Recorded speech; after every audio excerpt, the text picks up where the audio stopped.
बात करना चाहूँगा जहाँ मैं मेरे वीडियो में बोला हूँ कि ये शो नेचुरल नहीं है। तो ऐसा मैंने क्यों बोला, मैं आपको इसकी पूरी स्टोरी बताता हूँ कि क्या हुआ था। हाँ, ये नेचुरल शो है ही नहीं, गारंटी देता हूँ, लिख के देता हूँ, ये नेचुरल शो है ही नहीं। चाहे कुछ भी करो, ये नेचुरल एथलीट का बस बहाना है कि नेचुरल एथलीट को इतना मिलेगा, ये बस पैसा जेब भरना ही है। मैं लिख के देता हूँ ये, और जिसको दिया है ना, जजिंग किया है ना, वो बंदे की बैग तक खुल रही नहीं है। तो एक्चुअली मेरा कंपटीशन हो गया था, मैं स्टेज पे मैं टॉप 5 पे आया था। उसका मुझे प्राउड है कि मैं 35 लोगों में मैं टॉप 5 पे सेलेक्ट हो गया, और मुझे कोई ये कंट्रोवर्सी करनी नहीं थी। तो मैं बस बैक स्टेज पे बैठा था, बस हम घर जाने की तैयारी कर रहे थे। तो उतने में एक बंदा बैक स्टेज पे बहुत रो रहा था, अपनी टैनिंग विनिंग सब पोंछ रहा था। तो हमें देखा नहीं गया उससे, तो हमने एक बार पूछने चले गए कि भाई आपके साथ क्या हुआ, आपको रो रहे क्यों आप?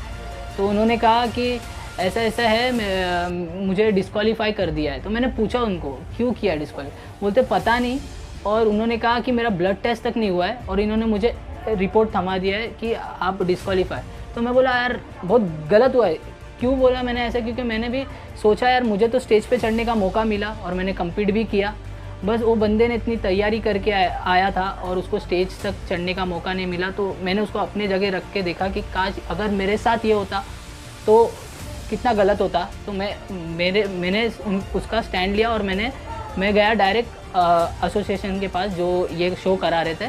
तो उससे पहले वो बॉडीगार्ड्स आ गए वहाँ पे। मैंने बॉडीगार्ड से पूछा, प्यार से पूछा, सर इनको डिस्क्वालीफाई क्यों किया? बोलता किया, इनके बॉडी में स्टीरॉयड मिला है, हमने किया। तो मैं बोला सर ऐसे कैसे? तो हमें इसकी ये चाहिए, वो बंदे का ब्लड टेस्ट नहीं हुआ, आपने डिस्क्वालीफाई किया। बोलता वो बॉडीगार्ड्स बोल रहे नहीं, किधर हम कुछ नहीं जानते, डिस्क्वालीफाई किया। तो हम आगे चले गए, स्टेज के उस साइड चले गए जहाँ जीतलाल सर आप देख सकते हो ऊपर से हमसे बात कर रहे हैं। गौतम ओनली गौतम, देखो भैया कॉर्ड भी लाना चाहिए। तो हमने वहाँ चले गए। तो वहाँ पे जाके हमने बोला कि हमारी बातें कोई सुन रहा नहीं था। तो मैं एग्रेशन था, वो थोड़ा मैं डिप्लीट में था, वाटर नहीं था बॉडी में, तो शायद मेरी आवाज़ तेज़ हो गई होगी। उसके लिए मैं सॉरी बोलता हूँ। बट मैंने वहाँ पे जाके बोला कि हाँ ये शो नेचुरल नहीं है, ये नहीं है। क्योंकि मैंने ये क्यों बोला, क्योंकि वहाँ बैक स्टेज पे इनके मैनेजमेंट वाले, मैं स्टार्टिंग से समझ गया था एक शो नेचुरल नहीं है। क्यों समझा था? क्योंकि मैंने उनका मैनेजमेंट देखा जिस तरीके से कि कोई भी कुछ भी कर रहा है। यहाँ हाइट दे रहे, वहाँ बाजू में जाके एथलीट को ही बोल रहे आपकी हाइट बता दो। तो एथलीट थोड़ी ना इतना ये होता है कि हाँ भाई प्रॉपर हाइट ही बताएगा अपने जाके। तो उसने तो कुछ और ही हाइट बताया। तो वो पहले हुआ, इन्होंने बोला पॉलीग्राफी टेस्ट होगा, और पॉलीग्राफी टेस्ट मुझे तो पता नहीं था ये क्या होता है। तो इसके बारे में मैंने रिसर्च किया, तो ये एक झूठ बोलने की मशीन होती है। तो वो तो क्रिमिनल्स पे यूज़ करते हैं, वो कोई भी करा नहीं सकता पुलिस के अलावा। तो वो बोला इन्होंने पहली बात, तो वो तो उन्होंने कराया नहीं। वहाँ पे उन्होंने हाइट लिया, ब्लड लिया, और ब्लड में भी पता हुआ नहीं। तो रही बात, वो वहाँ पे जाके मैंने इतना बोला नहीं, इस वजह से मैंने बोला कि इनका मैनेजमेंट ठीक नहीं था। और लग रहे थे जैसे उन्होंने स्टीरॉयड लिया है, क्योंकि बहुत बड़ा मसल मास, राउंड है, श्रेड्स बहुत लग रहे थे। तो इस वजह से मैंने उधर बोला कि ये शो नेचुरल नहीं है। तो हमारी कोई बात ही नहीं सुन रहा था। और मुझे क्या एक्सपेक्ट लगा कि जीतलाल सर ऊपर से देख रहे थे, हमसे आएंगे, थोड़े बात कर लेंगे। उस एथलीट के लिए मैंने स्टैंड लिया ना, तो मुझे भी क्लैरिफिकेशन करना है ना, मुझे भी साथ में लेके जाके बोल देते हैं ना कि क्या क्या हुआ है। तो उन्होंने सिर्फ एथलीट को बुलाया 5 मिनट्स के लिए, उनको बोला कि चलो आप अभी खेल लो। उनका पहले एज बीज गलत डाला था उन्होंने उनके नाम पे। तो ये भी एक मैनेजमेंट की गलती आती है। उनका नाम सही था, बस उनके एज में 35 एज डाला है, बंदा 23 का था। तो उस वजह से मिसअंडरस्टैंडिंग। और उसने जब बोला ब्लड टेस्ट नहीं हुआ है, तो उसके बाद उन्होंने क्या बोला, चलो जान दो वो सब, आपको स्पेशली आपका नाम अनाउंस करके आपको स्टेज पे बुला लेते। तो वो बंदा नहीं खेल रहा था, क्योंकि इतने जन उसके लिए स्टैंड किए, तो वो बंदा कैसे खेल सकता है? वो उसकी भी सही थी, क्योंकि लोग उसको ही बोलते थे यार हम तेरे लिए खड़े हो और तू पलट गया। तो वो बंदा नहीं खेल रहा था। तो जीतलाल ने काफ़ी बोला चलो खेलो खेलो खेलो। उस बंदे ने प्यार से जवाब दिया, सर ठीक है इस बार नहीं खेलूँगा, नेक्स्ट टाइम पे मैं खेलूँगा। तो जो मेरा एक्सपेक्टेशन क्या था, मुझे भी बोले ये चीज़ मैंने उसके लिए स्टैंड लिया है, तो मुझे भी समझाए वो चीज़। अगर आप मुझे प्यार से हमसे आके बात कर लेते ना सर, आप समझा देते, मैं समझ जाता। आप आके बात ही नहीं की, आपके बॉडीगार्ड्स आके बात कर रहे और आपको पता है आपके बॉडीगार्ड्स कैसे बात कर रहे, किसी को कोई तमीज़ से बात नहीं कर रहे थे सर। वो उल्टा सीधा बात कर रहे, कोई बराबर बता रहा नहीं था, बस यही बोल रहे थे आप जाओ शांत बैठो शांत बैठो शांत बैठो। बट और ये बात हुई कि स्टेज पे जाके हंगामा मचाया सर। लेकिन मैं आपसे एक बात बोलना चाहता हूँ, अगर मैं हंगामा मचाता तो कितनी ये होती, धक्कम धुक्की होती वहाँ पे आप किसी भी फुटेज में देख सकते हो कि वहाँ स्टेज पे बस चढ़े थे, हम माइक मांग रहे थे हमारी आवाज़ सुनाने के लिए कि हम चाहते क्या है कहना। जिस सलाह सर तो आए नहीं हमसे बात करने, इसीलिए हमने बोला सबको बोलते हैं कि हमारी प्रॉब्लम क्या एक्चुअली, कोई सुनने को तैयार नहीं था। तो स्टेज पे हम गए तो बॉडीगार्ड्स आ गए, कहाँ धक्कम धुक्की नहीं, कुछ नहीं हुआ। बॉडीगार्ड्स ने बोला चलो बैक स्टेज बात करते। तो हमने प्यार से हम उतर गए, किसी को कुछ यही नहीं किया, हमने प्यार से उतर गए, बैक स्टेज चले गए। और बैक स्टेज पे मैंने एक वर्डिंग भी नहीं बोला था, मैंने कुछ बोला भी नहीं उससे। वो बुजुर्ग आदमी कौन थे जो वीडियोज़ में एक, उन्होंने डायरेक्ट गाली गलौज चालू कर दी और मुझे चिल्लाना अभी बस हो गया अभी बस हो गया। मैंने कुछ बोला ही नहीं था बैक स्टेज जाके, मैं बोलने भी जा रहा था उससे पहले उनका क्या हो गया, उनको अचानक से क्या पता गाली गलौज देने लगे। उतने में एक पीछे से आके मुझे ज़ोर से नेक पे पकड़ के ज़मीन में ऐसा लेटा दिया और लोग बोल रहे ये बंदा बैठ गया। अरे मेरे इतने क्रूरता बोलते हैं ना जिसको, वैसे दिखाने की ज़रूरत भी नहीं थी। मेरे बॉडी में ना वाटर नहीं था। एक एथलीट ही समझ सकते कि क्या होता है जब कंपटीशन हम compete करते हैं, क्या फेस करता है एक एथलीट। तो मेरे बॉडी में वो नहीं था। वो इतने हट्टे गट्टे 5-6 जन, वो लोग मुझे, अगर मैं मान भी नहीं रहा था ना तो मुझे उठा के भी लेके जा सकते थे।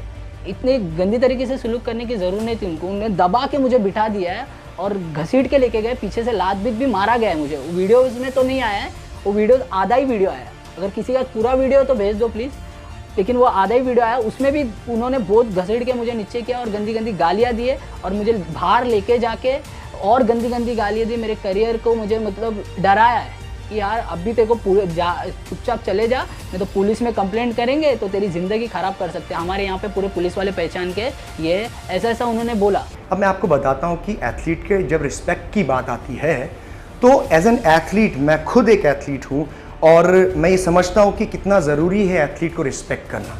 But at the same time अगर कोई एथलीट एक प्लेटफॉर्म को, उसके जजेस को, उस प्लेटफॉर्म को खड़ा करने वाले उस इंसान को अगर वो अब्यूज़ करे, वो उसको गाली गलौज करे, उसको ये कहे कि ये पैसे कमाने के लिए बनाया हुआ है शो। तो मैंने देखा जिस सलाह सर ने अपनी वीडियोस पे बताया कि मैं जजेस की डिसरिस्पेक्ट कर रहा था, लोगों को भड़का रहा था, प्रोवोक कर रहा था।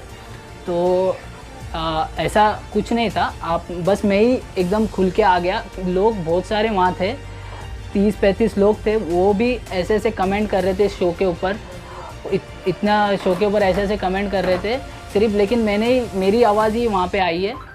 तो सर ने कहा कि मैंने गाली गलौज भी दिए, लेकिन मैंने किसी की डिसरिस्पेक्ट नहीं की। हाँ, मैंने कुछ वर्ड बोले, वो भी मैंने किसी को बोले नहीं है, वो खुद पे ही बोले कि हाँ मैं ही चूतिया हूँ, इस शो में compete करने आ गया। और घंटा भी मैंने यूज़ किया, वो भी अपने लिए यूज़ किया, मैंने किसी को नहीं बोला।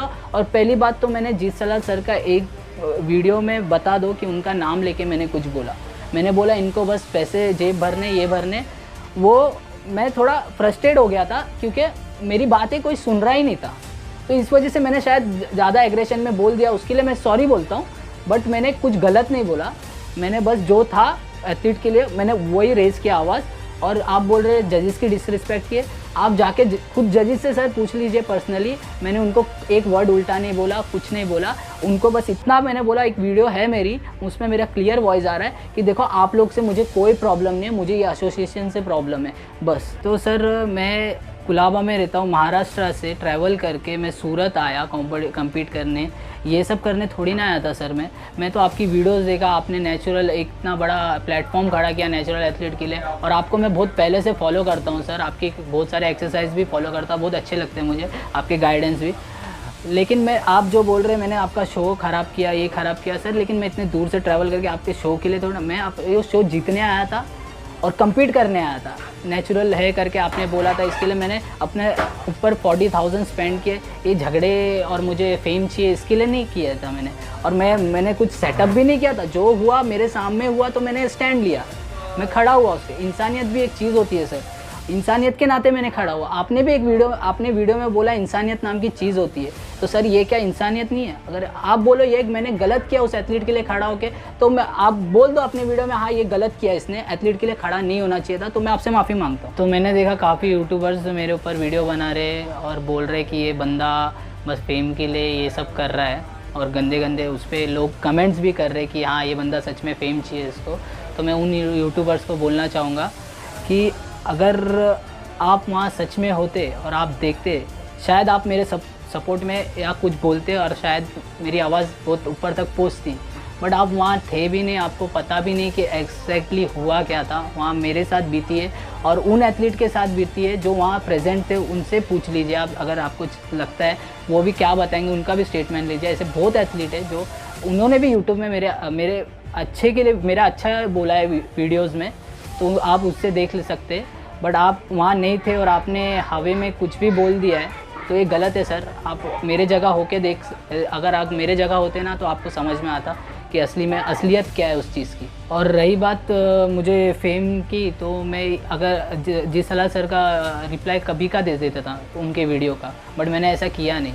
और काफ़ी बड़े बड़े यूट्यूबर्स ने मुझे कॉल किया, मुझे बोला, पर्सनली मैसेज किया कि आप वीडियो बना के हमें भेजें, हम हमारे चैनल पे आपका वीडियो डालेंगे, बट मैंने ऐसा नहीं किया। अगर मैं ऐसा करता तो आज मेरे भी काफ़ी वीडियोस यूट्यूब में होते जो मेरे लिए अच्छे होते, नेगेटिव नहीं होते, पॉजिटिवली होते, बट मैंने ऐसा नहीं किया।